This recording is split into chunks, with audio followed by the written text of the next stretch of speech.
ஆண்டவரும் அருமை இரட்சகருமா இருக்கிற இயேசு கிறிஸ்துவின் ஆச்சரியமான நாமத்தில் தினமும் கர்த்தருடைய சத்தத்தை கேட்டுக்கொண்டிருக்கிறேன்.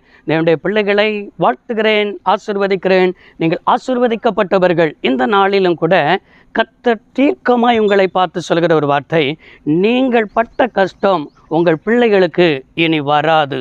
எனக்கு அருமையான கர்த்தருடைய பிள்ளைகளே, இது தீர்க்க தரிசனமான வார்த்தை. இன்றைக்கு ஆண்டவர் உங்களை பார்த்து அதை தான் சொல்லுகிறார்.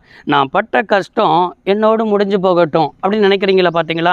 இல்லைங்க, நீங்கள் பட்ட கஷ்டம் உங்கள் பிள்ளைகளுக்கு வராது, உங்கள் சந்ததிக்கு வராது. அது மாத்திரமல்ல, நீங்கள் பட்டு கொண்டிருக்கிற கஷ்டம், வேதனைகள், பாடுகள் இன்றோடு முடிகிறது என்பதை தான் கர்த்தர் வாக்கு பண்ணுகிறார். விசுவாசிக்கிறவங்க அப்படியே ஆமேன்னு சொல்லுங்க பார்ப்போம். அப்படியே கர்த்தர் வாக்கு பண்ண போகிறார். ஏன் தெரியுமா? ஏசாயா தீர்க்கதரிசன புத்தகம் 60ஆம் அதிகாரம் 20வது வசனத்தில் கர்த்தர் வாக்கு பண்ணியிருக்கிறார். உன் சூரியன் இனி அஸ்தமிப்பதுமில்லை, உன் சந்திரன் மறைவதுமில்லை, கர்த்தரே நித்திய வெளிச்சமாயிருப்பார், உன் துக்க நாட்கள் முடிந்து போகும் என்று ஆண்டவர் வாக்கு பண்ணுகிறார். எனக்கு அருமையானவர்களே, உங்களுடைய வாழ்க்கையில் எந்த ஒரு காரியத்தை குறித்து சூரியனை காணாதபடிக்கு, சந்திரனை காணாதபடிக்கு இருள் சூழ்ந்த ஒரு அனுபவத்தோடு கூட காணப்படுகிறீர்களா? எந்த காரியத்தை செய்யணும்னே புரியலையே.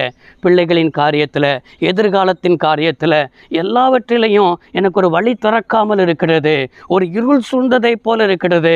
அப்போஸ்தலனாக இருக்கிற பவுலுடைய வாழ்க்கையில் ரோமாபுரியை நோக்கி பயணம் பண்ணுகிறான். ரோமாபுரியை நோக்கி பயணம் பண்ணும்போது 14 நாட்கள் சூரியனையும் சந்திரனையும் பார்க்கவில்லை.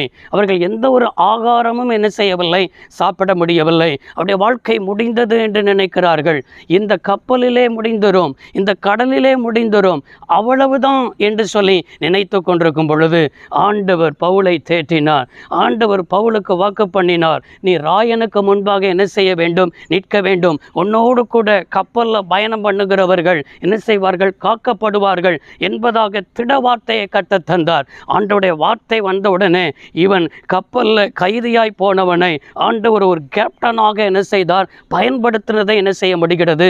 பார்க்கப்படுகிறது. இதே போலதான் உங்களுடைய வாழ்க்கையில் எந்த ஒரு காரியத்தில் இருள் சூழ்ந்து போயிருக்கிறது, நம்பிக்கை இழந்து போயிருக்கிறீர்கள், எந்த ஒரு காரியத்தில் எடுத்த ஒரு காரியத்தை செய்ய முடியலை என்று சொல்லி உங்களுக்குள் புலம்பி போய் காணப்படுகிறீர்கள். இன்னைக்கு கர்த்தர் உன் வாழ்க்கையில் நித்திய வெளிச்சமாக இருப்பார். வெளிச்சம் வந்தாதாங்க நம்மளால் என்ன செய்ய முடியும்?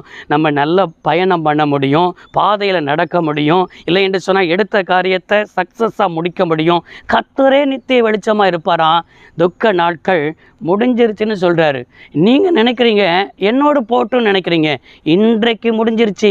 இந்த வார்த்தையை கேட்கும்போது இப்போதே ஒரு அற்புதத்தை கர்த்தர் என்ன செய்கிறார் என்பதை ஆண்டவர் வாக்கு பண்ணி கொண்டிருக்கிறார். இதை அறிந்ததான தேவன் தான் ஏசாயா தீர்க்கன் மூலமாய் தேவன் திருவலம் பற்றுகிறார். ஏசாயா தீர்க்கதரிசன புத்தகம் 44ஆம் அதிகாரம் 3வது வசனத்தில் கர்த்தர் சொல்கிறார், உன் சந்ததியின் மேல் என் ஆவியையும் உன் சந்தானத்தின் மேல் என் ஆசீர்வாதத்தையும் ஊற்றுவேன் என்பதாக கர்த்தர் வாக்கு பண்ணியிருக்கிறார். இந்த வாக்கின்படியே இந்த ஆவி நம்முடைய சந்ததியின் மேல் ஊற்றப்படும் போது பாழாக்கப்பட்டதான ஸ்தலங்கள் கூட பயிர் நிலங்களாக மாறும். வாழ்க்கை பாலாக இருக்கிறதா? குடும்பம் பாலாக இருக்கிறதா?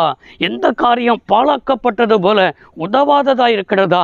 இந்த ஆவி செழிப்பை என்ன செய்யும்? கொண்டு வரும் என்பதை மறந்து போகக்கூடாது. நம்முடைய சந்தானத்தின் மேல் ஆசீர்வாதத்தை கர்த்தர் ஊற்றுவாராம்.